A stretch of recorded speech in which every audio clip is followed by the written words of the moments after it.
Hi මගේ රෝෂිනී Walpola YouTube channel එකට ඔයාලව ගොඩක් ආදරෙන් පිළිගන්නවා. ඉතින් කොහොමද? අවුරුදු සරුයිද? මට නම් අවුරුදු සරුයි. සරු නෑ කියලා මම කියන්න කැමති නෑ. මොකද අපිට තියෙන විදිහට අපි අවුරුදු සැමරුවා. ඉතින් සමහරක් වචන වලින් කියනවා නම් අපි අවුරුදු කෑවා. අපිව අවුරුදු කෑවේ නෑ.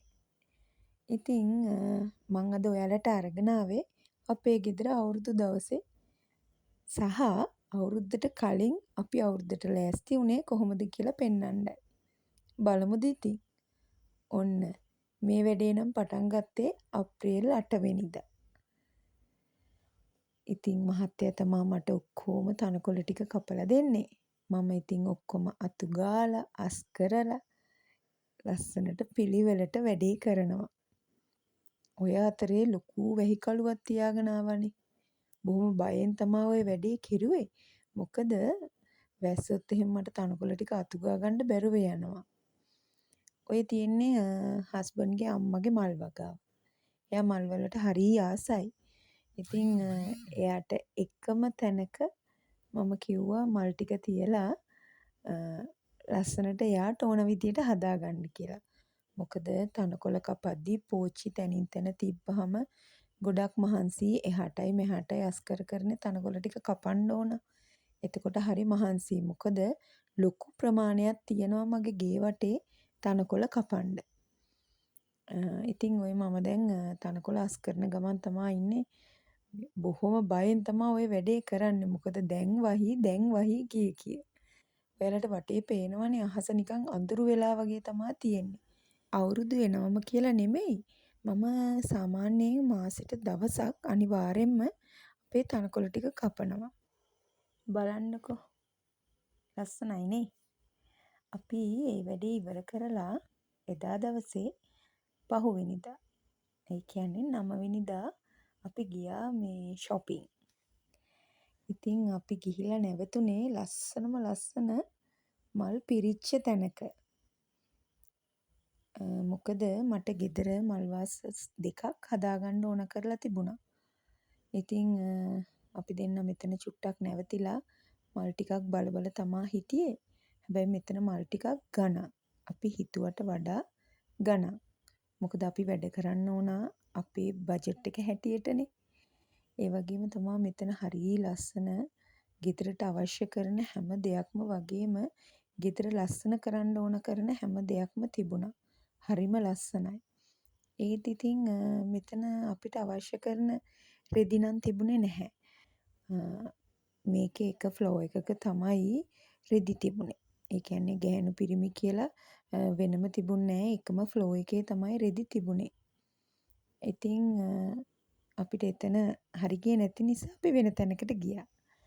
මේ තියෙන්නේ නම් මගේ ගෙදර මගේ බෙඩ්රූම් එක. ලස්සනයිද කියලා කියන්නකො මේ පුංචි වීඩියෝ කෑල්ලක් ගත්තේ ඔයාලට පෙන්වන්න නිසා.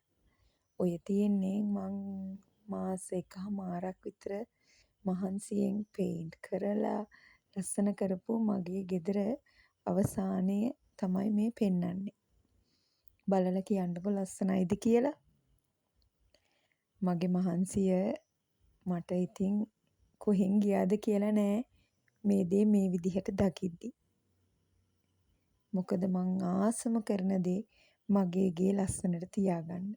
ලස්සනට පිළිවෙලට පිරිසිදුවට තියාගන්න. ලස්සනයි නේද? ඉතින් ඔය තියෙන්නේ මම ගත්තු ලස්සන මල් ටිකක්. හැබැයි අර මල් තෝරපු තැනින් නම් නෙමෙයි. වෙන තැනකින් තමයි මට මේ මල් ටික හම්බ වුනේ.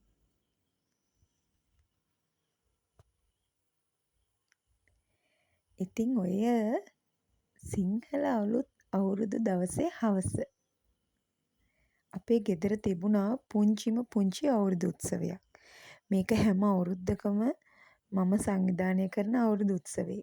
හැබැයි මේ අවුරුදු උත්සවයට මට සහභාගී වෙන්න බැරුව ගියා. ඒ කියන්නේ තරඟවලට සහභාගී වෙන්න බැරුව ගියා. මොකද මට මේ දවසේදී පුංචි අකරතැබ්බයකට මුහුණ දෙන්න සිද්ධ වුණා. ආහාර අනුභවයෙන් පස්සේදී අපේ ගේ ඉස්සරහා තියෙන නෑදෑ ගෙදරකට යන්න සූදානම් වෙද්දී මට පුංචි කලන්තයක් හැදුනා. පස්සේ හස්බන්ඩ් මාව ඒ වෙලෙම එක්කන් ගියා හොස්පිටල් එකට, ප්‍රයිවට් හොස්පිටල් එකකට. ඒ ගිය වෙලාවේ දැනගන්න හම්බුනේ මට ප්‍රෙෂර් එක ගොඩක් අඩු වෙලා කියලා. මං හිතන්නේ මම ටිකක් මහන්සි වුණා වැඩි. ඒක නිසා තමයි මට එහෙම දෙයක් සිද්ධ වෙන්න ඇත්තේ. ඉතින් පස්සේ පැය එකහමාරක් විතර මට ඒ හොස්පිටල් එකේ ඉන්න සිද්ධ වුණා. මට සේලයින් එකක් දුන්නා. ඒ සේලයින් එක දීලා ගෙදර ආවට පස්සේ තමයි මගේ ඇඟට ෆිට් එකක් දැනුනේ. ඉතින් මෙයාලා තරඟ කරනවා මම බලාගෙන ඇති වෙන්න hina වුණා.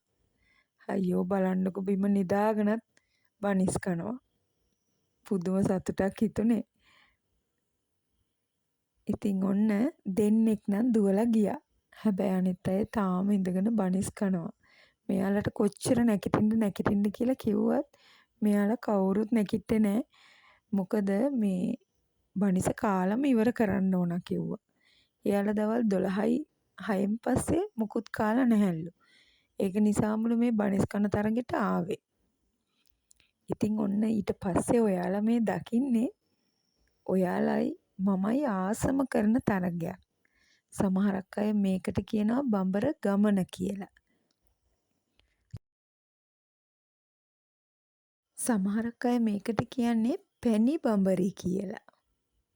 ඉතින් ඔය වගේ නම් ගොඩකින් මේ තරගේ නම් අඳුන්වනවා. හැබැයි අපි එදා කාලේ ඉඳලා කිව්වේ බඹර ගමන කියලා. ඔන්න ඉතින් පටන් ගත්ත බඹර ගමන. මම මේකට සහභාගී වුණේ අවුරුදු 2යි. මං ඊට පස්සේ නම් මේ සෙල්ලමට සහභාගී වුණේ නෑ. මොකද මගේ ඔළුව ටිකක් කැරකෙනවා වැඩි මේක ඉවර වුණාම. මේ හැමෝගෙම එහෙම තමා. හැමෝම මේ තරගේ පටන් ගන්න කලින් කිව්වේ අම්මෝ මට නම් බෑ කියලා. හැබැයි බලාගෙන යද්දි ඔක්කොම අල්ලම මේ තරගෙට ඉදිරිපත් වෙලා. අපි පළවෙනි වටේ දුන්නේ වට 10යි. දෙවනි වටේදී වට 5යි. ඇත්තටම ලස්සන අත්දැකීමක්. මොකද මගේ ගෙදර නත්තල්. නත්තලට මේ වගේ ක්‍රීඩා කරන්නේ නෑනේ. මගේ හස්බන්ඩ්ගේ ගෙදර නම් සිංහල අවුරුද්ද. ඉතින් මට මේ දෙකටම සහභාගී වෙන්න අවස්ථාව ලැබිලා තියෙනවා. ඉතින් මම හිතනවා මං හරි වාසනාවන්තයි.